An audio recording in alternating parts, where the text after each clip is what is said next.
interview with Noel Eastwood. Noel is an astrologer, psychologist, and author. And today we are just going to be asking some questions. And long story short, I met Noel about over a week ago. I just finished his book, Psychological Astrology, an Introduction. And I listened to this book on Audible and just enjoyed it so much. And I figured, okay, I need to learn more about this author and this astrologer. So did a quick Google search and I found Noel's YouTube channel, which is called Pluto's Cave. And commented and said, love your work. I'm so happy to see that you have a YouTube channel and I can't wait to learn more from you. And after a little bit of talking, we talked about an interview and here we are. So I'd like to welcome Noel. Hey, Taylor, what a pleasure to be here and to talk with you. Thank you so much. I'm really excited. I just want to ask you a billion questions already.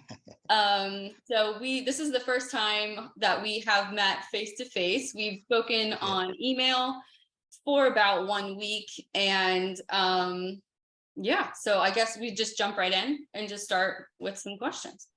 So I also wanted to mention a few of the other books that you have written that I can't wait to also read. There's Psychological Astrology and the 12 Houses, Astrology of Health, and The Fool's Journey Through the Tarot are just a few more of his books. So the first question I wanted to ask was, what are the unique benefits of utilizing charts in your practice?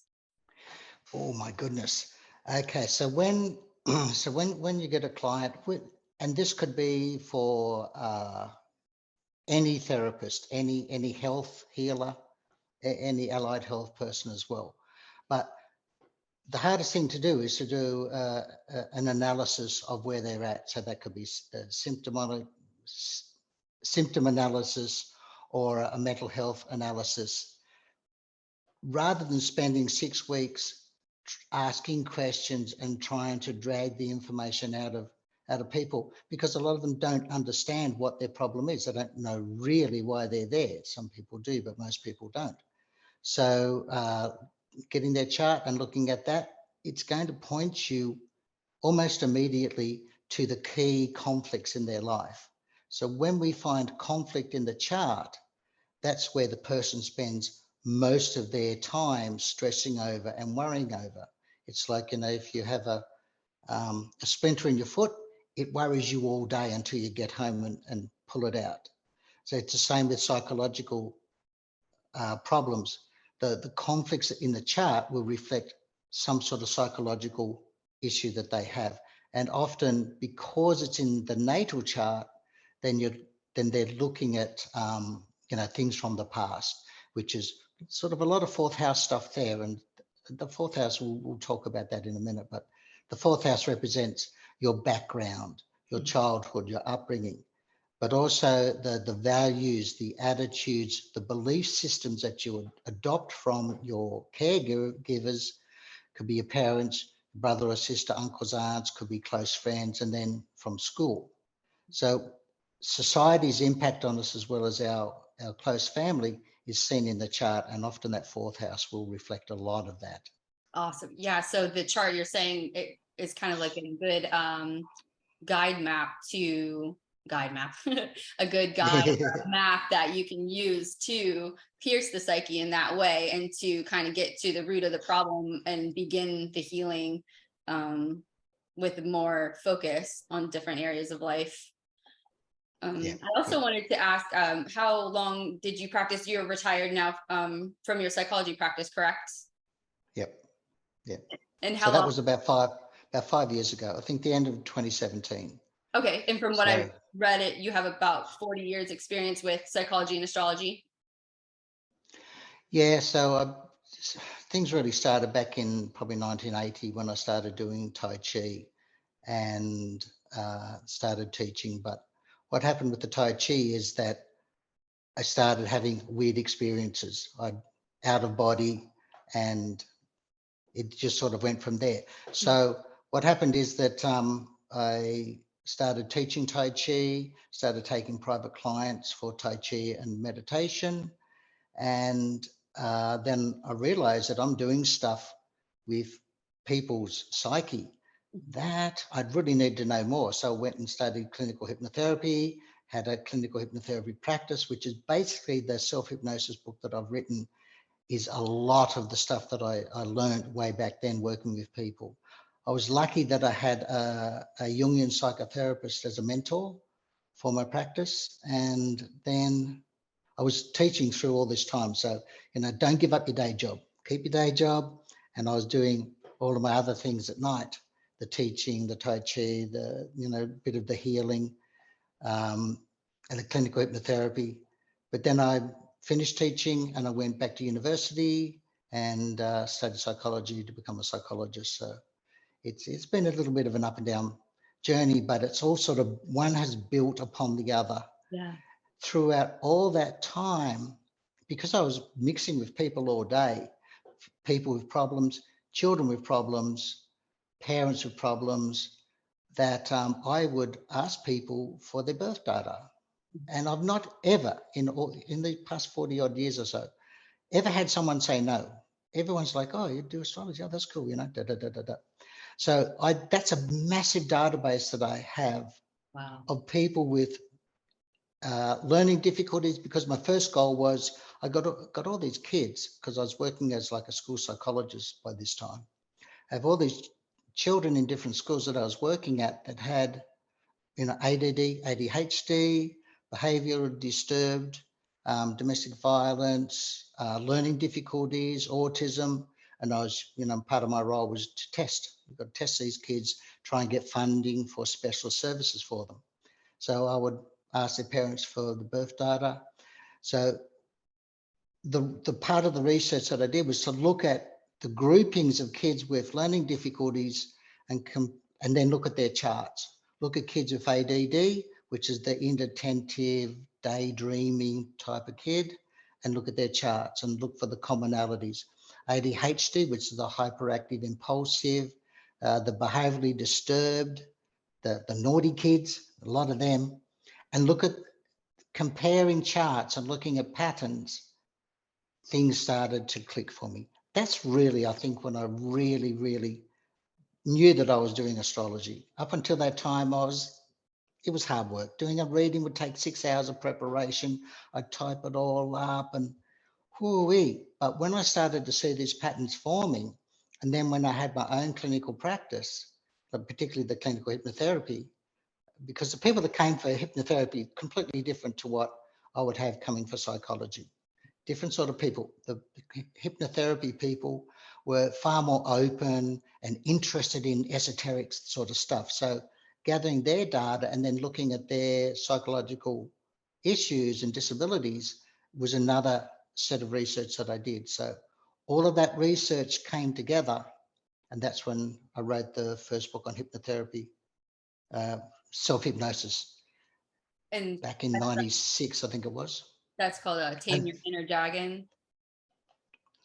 yeah. So then the Tame Your Inner Dragon was the second version of the first book that I wrote in 96. I just wasn't, I'd done too much, 20 years later or whatever it was.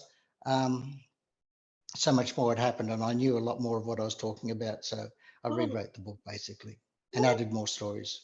that's beautiful. All of that is so beautiful. So you have really spoken to many different children, people who are very open about esoteric things, and then people who may want to go the more traditional medical route, but they seemed also to be open. You said you never really had anybody say, oh, no, okay. Never. That's amazing. That's so cool. Yeah, that was the important part, was being brave enough to ask people. And when I Right. realized that people were interested in this sort of stuff, so yeah, it got easier. I found the same for me because I would always want to know their information. And for a long time, I wouldn't ask. And I finally have gotten to the point where, yeah, it's just, I'm really interested and I don't find it as scary anymore. So Yeah. yeah, there's a lot of unique benefits then to using the charts because you were able to, yeah, help a multitude of people. Um, Mhm. Thank you for sharing all of that. My next question was, what aspects in someone's chart would prompt like extra benefit from psychological support? So in the book that I read, this psychological astrology, you mentioned sensitive people. and how they seemed to be the kind to come find help or need the most support. Yeah, there's now we're starting to get into the nitty gritty. So the most impactful patterns in the chart. So we would call these significators, which is like Sun conjunct Pluto. You have that conjunction, you know that person's going to exhibit an enormous amount of Plutonic traits, no matter where the Sun is in the chart, whatever sign it is. If there's conjunction or an opposition from Pluto or any of the outer planets, then there's conflict. Now that conflict could have already been tamed and adapted and managed early in life. So it might not manifest the way we look, astrologers or me looks at people with a Plutonic pattern in their chart, and it's like, okay, here's our first conflict. So what I found in all the research that I've done and the work that I've done is that the two luminaries, the Sun and the Moon, they're the most sensitive points in the chart. Not all the time, because your ascendant could be conjunct Jupiter, or there could be other things happening in the chart which are just as sensitive. But anything that is happening to the Sun and the Moon in the natal chart, be it an opposition or a conjunction, squares and trines, they don't play the role that an opposition or a conjunction does. Conjunction is 100%, an opposition is 95%, but then a square and a trine, probably 50%. Then you've got the other minors, the sextiles, quintiles, that sort of stuff. Okay. So we're looking initially Sun and Moon and what's happening with them. And then we would look at the personal planets. So Mercury, Venus, and Mars. And we want to see what's happening with them, particularly if there's conjunctions or oppositions to generational, the outer planets. The other thing is, of course, is the sensitivity of the ascendant. The ascendant is almost like the most sensitive point of the chart, because the way I look at it, the first house in the ascendant is like a microcosm of the whole chart. This is you, is that ascendant in your first house. So when my eyes look at a chart, boom, straight to the first house and to the ascendant, because they're the ones, it's the first house, it's an Aries house. What do Aries do? They run along and headbutt everybody. They race to the front of the line, to the water fountain and knock the kids away and get to the water first. They need this massive expression. So if you're in an Aries ascendant, then you know exactly what I'm saying. If you've got a fire planet in that first house, then you are going to exhibit Leonic and Aries and Jupiter traits. You're going to exhibit those air traits, no matter what ascendant it is. It could be in water or in earth or air, but they're adding a fire planet. And it's the same with adding an earth planet or an air planet or a water planet to that first house. It's going to take on those flavors. And, like you yourself, a lot of people want to learn astrology, but it takes time. It takes a lot of work. When I was doing astrology earlier, probably for the first 3 or 4 years before I started to click that these patterns were forming, I would have to go Sun opposite Jupiter and then delineate that. And it was like all of these steps would go down as I'm delineating every single point. But to synthesize it into one story rather than 30 or 40 stories, that's what slowly came from all the research that I've done and all the readings that I do. So it's not that I can just do it like that. Sometimes a chart is really easy to read, which reflects a person. When you meet them, they're quite open and friendly, and that's why the chart was so easy to read, because they're very open to it. Then there's closed people that don't say anything, and their chart will reflect that. So so it's astrology is not easy. It takes massive structure, organization, and dedication and discipline to learn it properly. So to all those budding astrologers, work hard. Definitely. Yeah. And I like that you started with the luminary, the sun, the moon, and then of course the ascendant, the rising. Those are what people call the big three. So I think that's a great place to start for anybody, but especially when you are looking for sensitive points. And what do you think about the houses? If people have a lot of planets or a lot going on in like the 4th, the 8th, and the 12th, would that be something that they? Absolutely. Yep. So when I look at a chart, if I see a grouping of 3 or more planets in one house, so a mini stellium, a stellium is 4 planets, but a mini stellium of 3 planets in one house, that's drawing my eye, because here we have a melding or a blending of energies that needs to be teased out thread by thread by thread to understand how they're operating in that person's life. So the first book that I wrote on astrology was the 12 houses, because I use the houses. Um, it's like the houses to me are like the Swiss Army knife. It does so many things. I learned so much from reading people's houses, almost more than looking at signs and planets. The houses are the where. It's where we're expressing it, which means it's visible. You say, where do you live? Oh, I know that place. Yeah, there's the place where the dogs run around there, and you've got a beach, and I've been to that, the bar there, et cetera, et cetera. You can relate to a house. Signs, it makes me think more. Planets, piece of cake. They're the they're the most important. And yeah, I was watching one of your videos, and I was like, wow, this girl's got it together, because you're explaining the planets are the what, the signs are the how, and the house is the where. That is key to doing a reading. If you don't understand that, well, you're going to struggle. So yeah, very impressed. Thank you. Well, and simplifying that, and that's exactly what I'm trying to do, is simplify astrology to a point where obviously it's my website is called The Everlasting Spiral, because it is just never ending, and you can always go deeper and you can always find something new. But when we start at the very basics, it's just so helpful alone to learn the very basics of your chart. To know your sun, moon, and rising, I think, is just so beneficial for Mm, anyone. mm. And I would really like to simplify. I hate the word, I don't hate, but I don't like the word simplify. I want to help people use their own critical thinking.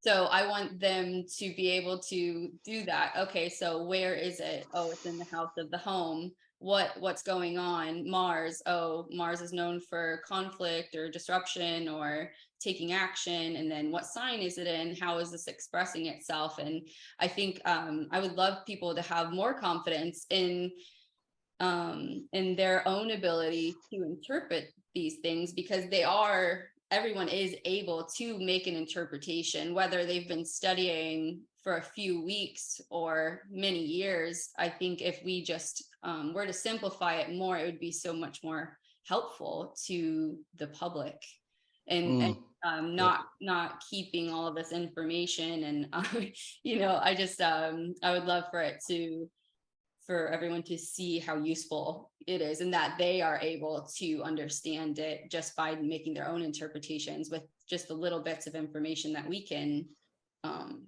help explain and provide for them.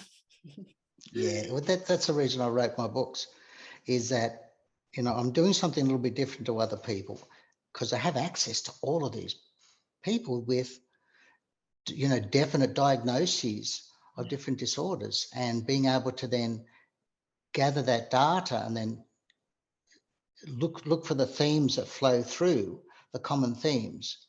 That's so different to, when I started. We had the Alan Oken and Robert Hand's books, and all the Eberton's books, which would give you the recipes, like a recipe book. But astrology needs more than that. And I'm a big fan of Liz Green. I saw her presentation before I started learning astrology. She came to Sydney back in, there would be 85, I think it was. And of course, I didn't understand a word she was saying. I didn't know much about astrology back in those days. But, thinking back, that was probably the turning point, because it was that night was the night I made the decision. That's it. I'm studying astrology. Yeah. Wow. Yes, I love Liz Green. I've read a couple of her Mm. books. I think like Astrology for Lovers, which I feel like the title does not do that book justice. It, I it know it's a dumb title because yeah, it's such a indeed. juicy book. It is. It was so good, and I'm halfway through Saturn. I had to take a break from Saturn Yeah. because that one got a little intense for me. Um, but yeah, I love the way she simplifies things as well and makes it Mm. just so. And that's how I felt about your books when I was listening to the Audible. I felt like I was talking to a friend, and like you were just explaining things to me in such simple terms. And I've been studying for a little over 2 years now, and I would say that I definitely do have a better handle on it than I did, say, a year ago. So that definitely helped when it came to listening to your book. But I think almost anybody would also benefit from even starting there, because the way you explain things, yeah, you put it in such a way it's so easy to understand. Oh, thank you. Yeah. Yeah, I tried to make, I wanted to write an introductory book, but I didn't want it to be like a recipe book. I wanted to make it interesting so that there would be chapters that introduced new material that people wouldn't normally consider as introductory, like Harold Shipman, Yeah. the doctor that killed his patients. Mhm. I was so interested in looking at psychopaths because a lot of my psychology clients worked in a work environment where there were psychopathic type managers that bullied them. We look at psychopaths uh, like Gacy and Bundy and that sort of stuff. Well, they kill people in horrible ways, but we have psychopaths with exactly the same traits: lack of empathy, narcissistic, bullies in the workplace that they don't quite kill you, but they make your life a living hell. So I was seeing a lot of them. So I wanted to know. So that's why I got onto that one and put that in as a chapter to Yeah. show those sort of things. That example was definitely, that was amazing to listen to. And I loved how you would say, okay, now this aspect does give this feeling, but it does not prove exactly. But then you went to build upon that, which I loved, because yeah, you built upon your own data and your interpretations, Mm. and it all made so much sense. And yeah, having that example is always super interesting. That kind of brings me to my next question, which what are some common transits that would like spur someone to seek counseling or turn inward or look for answers? Well, that's really important because I've looked at that many times over the past 30 odd years that people don't come for counseling or for an astrology reading for that matter, unless there's something happening in their life. And when you look at their chart, the most common things are an outer planet like Saturn, Chiron, and Pluto. Sometimes Neptune, not often Jupiter or Uranus, but Saturn, Chiron, and Pluto are the big ones. And that could be probably more common is a conjunction with the ascendant. So they're crossing the ascendant, coming from the 12th house into the first house and wherever the ascendant is in the first house. That's a big, massive hit, which is I've got Pluto sitting on my ascendant exact now, and it has changed my life. Mind you, I've watched it for 20 years, terrified of the day when Pluto would come rolling over me like a steamroller, because I've seen so many people. The Pluto transit to the ascendant, to the moon, or to the sun, they're the biggies.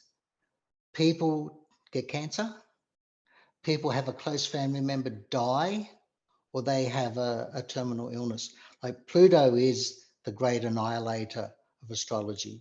Yeah. Chiron too. Chiron will deliver some really nasty health effects and knock the bejesus out of you, as he did to me in transit. Saturn's not as bad, but Saturn is depressing. It's like someone sucked all the juice out of you and you're just flat, no energy. And Saturn is also a lump of concrete. Like it's really hard to move a lump of concrete. So your life is just standing still. Nothing's happening. And like for you and I, we're Leos. We're like, this is terrifying. Nothing's happening. There's no adventure. There's no excitement. All of those dreams and goals I've got for, next week, next month, I'm not fulfilling all the little things that I wanted to do. So those three outer planets are the biggies. North node will sometimes chime in because the north node for me is like a compass. The compass changes as the wind changes. So if you're in a sailing boat and the wind switches from northeast to northwest, then you've got to change your sail settings and pull ropes and change the rudder. That's what the compass does. That's what the north node does. It adapts to where it is in the chart. So it could be in your 6th house, conjuncting Mercury or whatever. Then you know that that person is going through a change of values, beliefs, and attitudes, and things are happening in their life that they're probably not even conscious of. And they won't be conscious for 6 to 12 months. And then they'll look back to that time and go, oh my God, that was such an important period of my life. So that will sometimes happen at the same time that Pluto, Chiron, or Saturn, knocking the daylights out of that person. It's interesting that sometimes we'll get patterns happening all at the same time, because when Saturn is making you feel tired and run down and quite unwell and nothing's happening in your life and you're so depressed and miserable, that's also forcing you to stop, listen, come back to basics, go to your foundations. Maybe I'm running around too fast. Maybe my expectations are just ridiculous. I need to reassess and reevaluate. So the key words for Saturn, I call him the wet blanket. That's a good one. He likes things concrete. Is the handbrake on your car.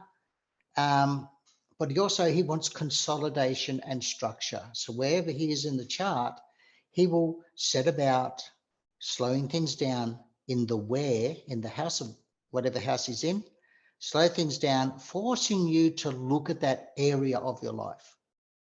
He's not so bad. Whereas Pluto and Chiron will come in there and just kick things over and trash it and then walk out after 5 or whatever, 20 years of making your life hell. Yeah. So what sends people for counseling is it's not their mum or dad or their partner. It's usually a transit of an outer planet to the ascendant. Sometimes it could be another point, usually a sensitive point like a personal planet, Mercury, Venus, or Mars. But particularly to the ascendant, sun and moon, they're the big ones. Okay. Yeah, I thought for Saturn, a really good word for me, when I experienced my Saturn return and I found out I was having my Saturn return like halfway through, and I was like, oh, that explains a lot. The word sobering, it's a very sobering time. Like I felt like I hit a wall, and I love stoicism and all those quotes and rising kind of stuff, and the obstacle is the way, like things like that got me through, because I didn't understand fully at the time why I was experiencing those delays and restrictions, and why it was just a very sobering time, and I felt like I really did have to get back to basics. And like you said, as a Leo, like I want to have fun and I want to keep going and go on adventures. So but I felt a great responsibility for that period of my life. And so in Saturn transits, for people that don't know, it's about every 7 years. So we go from the age of 7 is our first square, and that's kind of like almost like a blind spot, sort of like squares. Is that how you would explain a square? Yeah, square is there. We're not looking there. It comes up. I'm still learning about squares and trines, because the energies of those are so subtle. Mm-hmm. They are very, very much, we're very much blind to them, but we Right. still move. It's like a puppet master with the strings that you can't see. Mm-hmm. You're still manifesting that square. Mm-hmm. Like I have Jupiter Saturn square, Mm-hmm. and don't really notice it all that much. But if I take time to reflect on their placement in my natal chart, where they actually are, and the fact that they're not in a comfortable aspect. And yet here we have the accelerator, which is Jupiter, the great adventurer, the biggest planet in our solar system, in square aspect to Saturn, his father, who is the great lump of rock that you can't get out of your front lawn. You have to go and pay someone, $10,000 to remove it. It's such an eyesore, but it's just stuck there. But looking at those two energy forms, aha. And then what I did with this one was I went into meditation to go into the chart and talk to the two archetypes, and aha, now I've got it. Yeah, that was a magic time for me.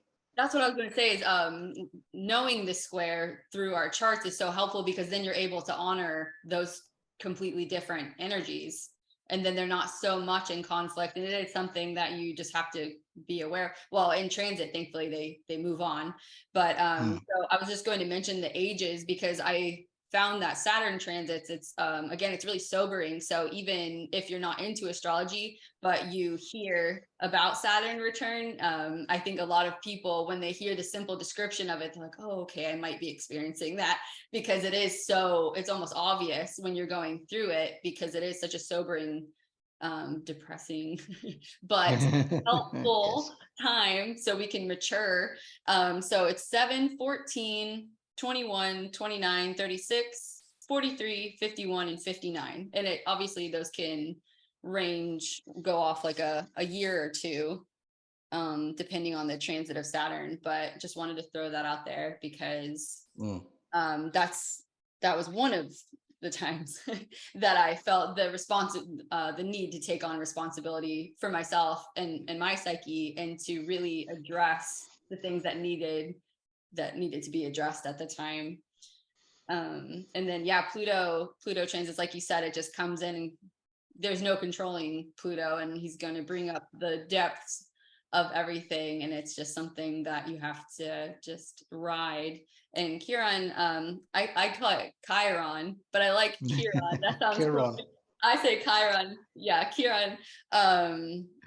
Still learning a lot, and that was actually one of the videos that I asked you to make. So if anybody watching wants to go learn more about Chiron, Noel has a video explaining that asteroid a little bit more. It's the wounded healer. So when we have transits to the wounded healer, it's going to bring about our wounds, and we're going to need to look at them and tend to those in order to continue our healing journey. So that would be a great time to look for psychological support, especially when it's something so tender. Looking for support of any astrologers or psychologists. And I also meant to mention that in the beginning, was anybody who does need psychological support, it's always good to seek out professional help, right? Exactly. Yes. A lot of people will prefer to go to an alternative healer. When I was working as a clinical hypnotherapist with my own practice, that was a fun time, because I saw people in crises, but those people were quite different to what would walk in my door in a psychology practice. Okay.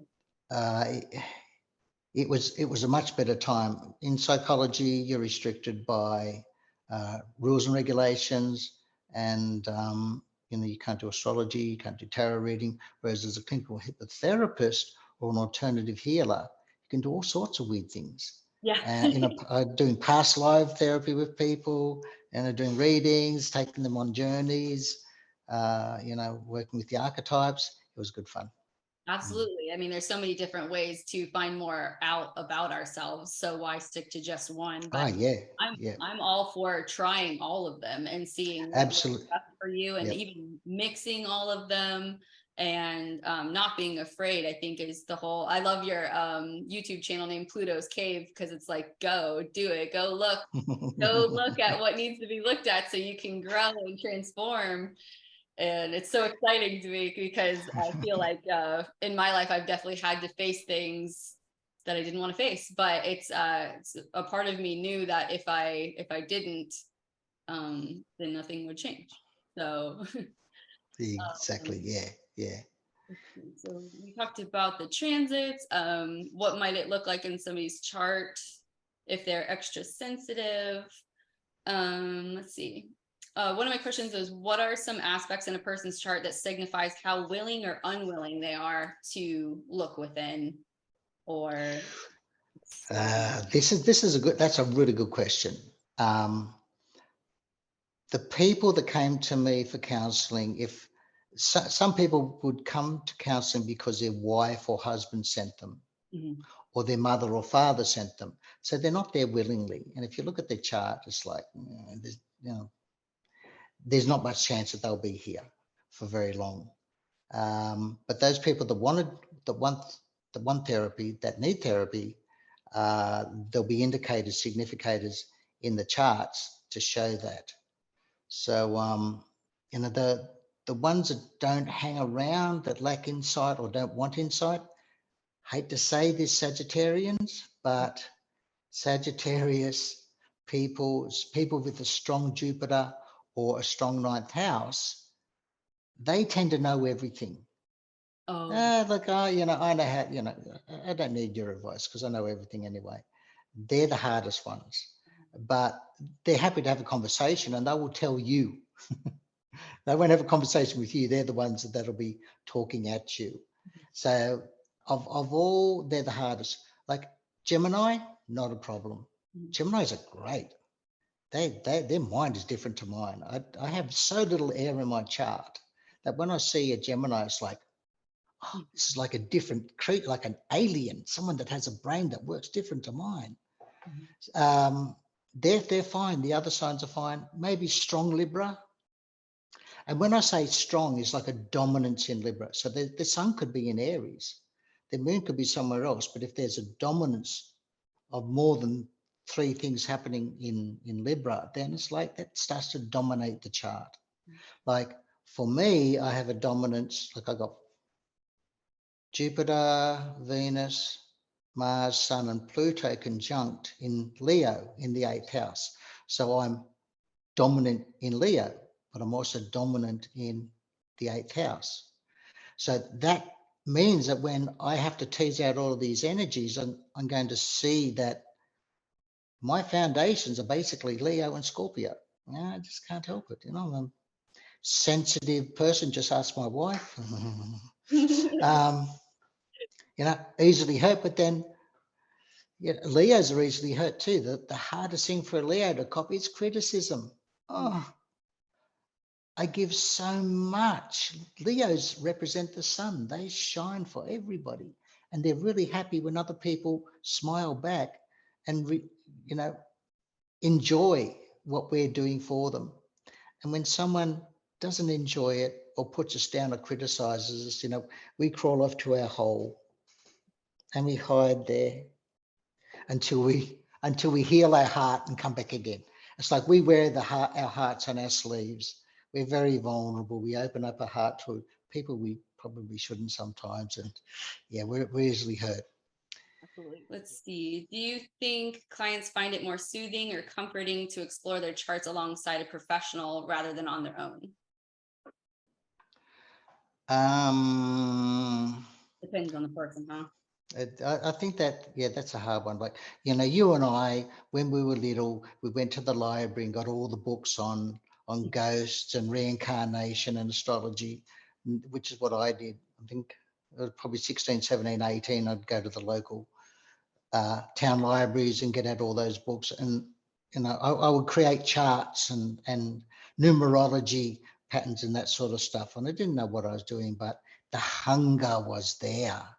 And so the interest comes from way back. Did I answer your question? Well, I was asking, who do you do you think it's more comforting to learn alongside someone? I know like in a class.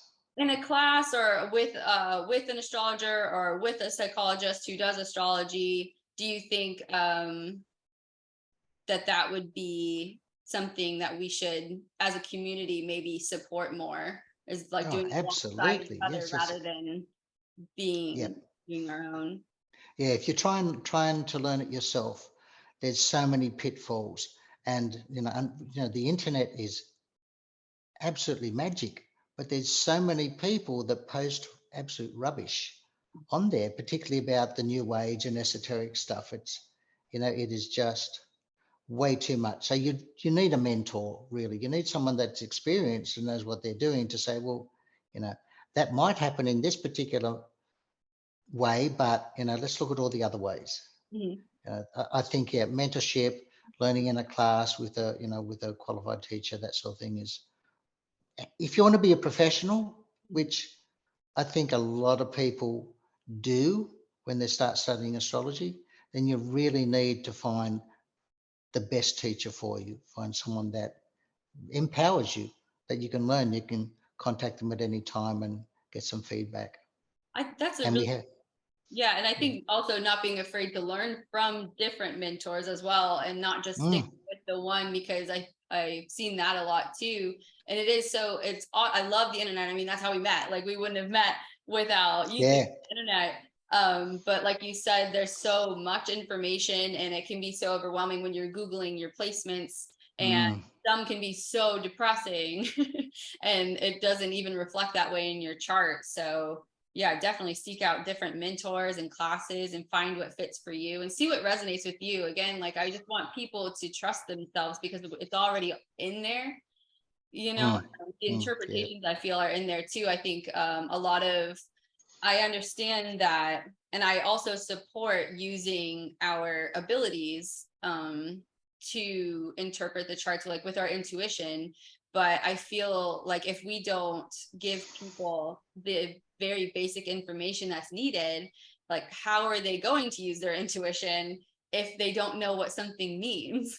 And Yeah. Yeah. I'm all about using your intuition, but I feel like if we were to provide clearer descriptions like the archetypes, which I would love to do another talk with you just specifically about the archetypes, because I feel like if and when I do teach my own course or mentor somebody, I would actually start with the archetypes. And I don't know if that's the Leo Ooh, or the Aries in that's me. excellent. I feel like if people understood the archetypes, then you would understand why Mars rules Aries.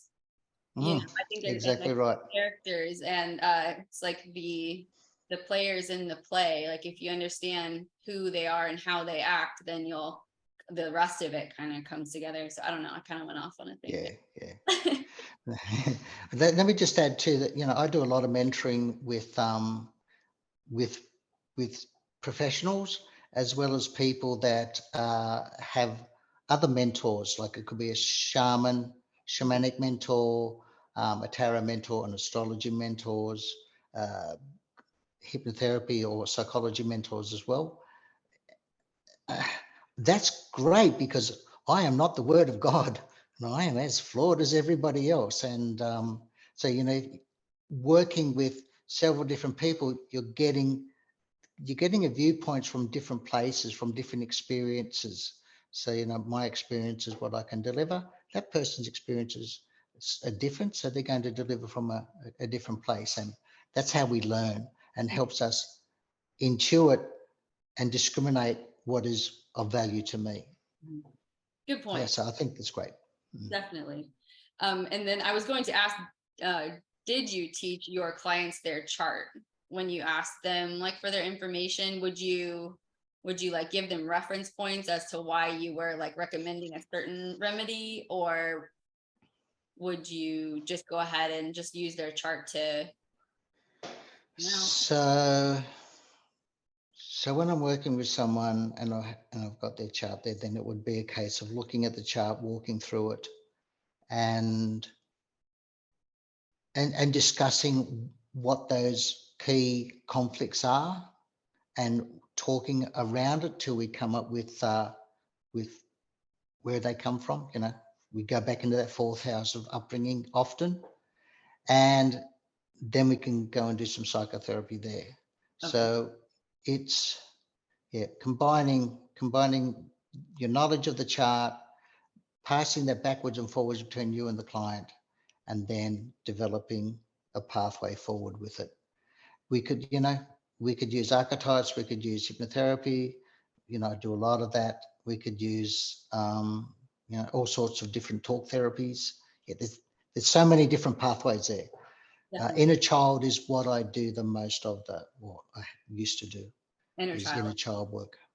Well, and I was just going That's to ask magic. how beneficial is it for parents to understand their children's chart? I think that could be a whole nother topic. So we can just kind of comment on that. And then maybe that could be our next talk would be exploring your child's chart. Well, as a parent myself, if I had have known now if I had have known back then when I had kids what I know now, I'm sure things would have been a lot easier for all of us. But I've done a lot of readings for parents of newborns and parents with small children, and it's just opens up the view of who this soul is. And I would thoroughly recommend it for anybody with children or prospective parents to make sure that they get someone to walk them through their child's chart, because it'll point out the pitfalls of their health and their psychological development. It's all there in the chart. And that is magic when you can do that. You become a magician.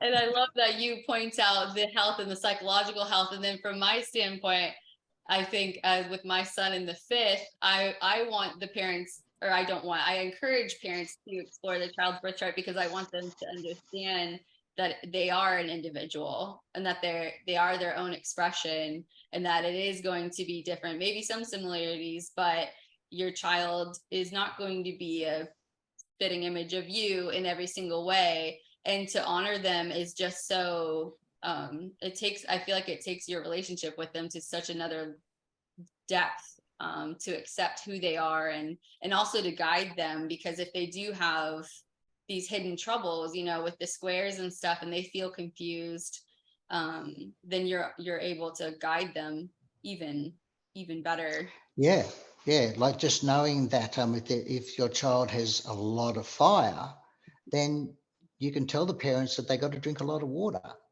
Simple things like that: a lot of water, a lot of fruit, a lot of ice blocks, particularly in summer when it's hot. So just be mindful that when they go to bed, you check on their temperature when they've fallen asleep, and if they're roasting, you pull the doona off.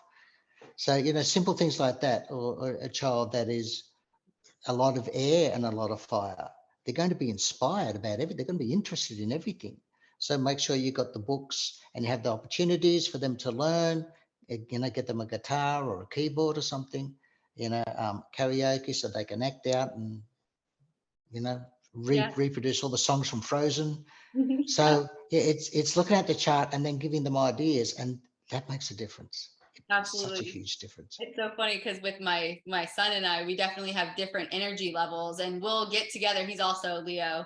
But we do have so many differences, and I'm the one saying go, go, go, and he would love to just hang at home. But so I'll get frustrated because I'm like, keep up, let's go, we got things to do. But then I remember, okay, we're not exactly alike, and I need to honor the way he's expressing himself and his needs, which is he needs more rest than me. And but we bounce off each other really well. We're a good team. I'm trying my best. I'm trying my best. Yeah, no, that is brilliant. That's exactly what you need to do. I like you using the word honoring the differences. It's also part when you're working with the archetypes or working with the planets. Each planet wants to give to you the very best of what it's got. So, for instance, Mars is the little boy energy. It's a fun energy. It's a happy energy. But when it's caught in a sign or a house or an aspect that makes it uncomfortable, then the happiness is not quite there. And so, we have to respect that Mars itself in its purest form is this raw, joyful, boyish energy that just makes you laugh and laugh and laugh, because that's what they want to do. So how do we work with the aspects that are not allowing Mars to express itself freely? How do we honor all of the things that's happening in the chart, to bring out Mars. So if Mars is a planet that's most aspected or most conflicted in your chart, then all those things associated with it are going to be a little bit corrupted in your life. Your outer world will reflect what's happening in your inner world. So when we work with him in therapy, we would identify Mars as he's a bit of an important player in your chart or in your life, in your psyche. But how do we strip away some of the hardship that he's surrounded with, allowing him to express himself? So that how do we honor the archetypes? Or how do we honor the differences? How do we honor the planets, the signs, that sort of stuff? It's a pretty cool way of expressing it. I like that. Yeah, I think definitely when we do talk again, I feel like children, the topic of children and just expressing yourself in these individual ways would be a really great topic, because I can tell we're both getting like really excited about that. Yeah. We could talk forever about that. I think we've already been talking for almost a solid hour at this point. So yeah, let's see. Was there anything that you wanted to share that I haven't asked you? Let me think.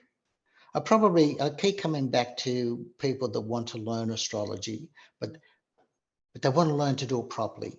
Like, we want the skills that we have to not sort of become fossils. We want them to keep expanding. We want to get better and better and better. And it's just a matter of doing a lot of charts. Every person that you walk past, every family member, the dog and cat, do charts of everything. Just do the charts. And after a while, the patterns that I talk about, you'll start to see them. I see it like a tapestry. And in a tapestry, there'll be certain themes that flow through the tapestry. But when you turn it backside up, all you see are the loose ends and there's no pattern at all. That's most people's life is like that. There's no pattern to their life and they're confused. But what we do with astrology is we turn it around and you can see, the beautiful castle in the distance and the little deer and the farmer and that sort of stuff. The patterns come together and that's what we do. But to be able to do that as a practitioner or as a professional requires a lot of dedicated practice. And just don't be afraid to ask questions of people, because that's how we learn. That was a beautiful description. I love that. And that's a very good point. I feel like I just came across that realization myself over the past few months was I feel like a lot of it lately, since it has come back, and I'm so glad that it is everywhere. I'm glad that it's all over the internet and social media. Some of, I think some people can speak in absolutes, which can be dangerous because we don't know everything and like we are making interpretations. I think what I wish I would have done sooner was not be afraid to ask people questions, like more specific questions, because they're already coming to you for the reading and you don't need to talk at them. And actually John Green, the astrologer John Green, in an interview, he mentioned how his is a lot of his time with his clients is listening. It's just he's asking like the proper questions, and it draws out whatever they need to work through. And yeah, like you said, don't be afraid to ask questions, because then when you get those specific stories too that align with the pattern that you're looking at, that's like really one of those aha moments, like, oh, okay, I get it now. And that's really helpful. Awesome. Well, maybe we'll stop here for today and definitely meet up again when we can. Thank you so much. My pleasure. This is great. I hope, I can't wait to talk again. I think we have lots and lots to talk about, and we will talk again soon. Thank you, Taylor. This was so much fun.